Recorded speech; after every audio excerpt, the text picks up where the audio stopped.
Ano ba ang tunay na halaga ng pagbibigay?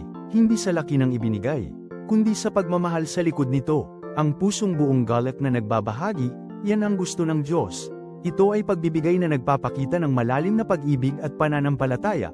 Sa Exodo Kapitulo 35 versikulo 21, sinasabi, ang lahat ng may pusong nahikayat at may kusang loob na espiritu ay nagdala ng kanilang mga handog sa Panginoon. Hindi ito pilit, kundi mula sa kalooban, ang pagmamahal sa Diyos ang nagtutulak sa atin. Bawat handog, maliit man o malaki, ay mahalaga kung galing sa dalisay na pag-ibig at pasasalamat. Ito ang diwa ng pagbibigay na kalugod-lugod sa Kanya.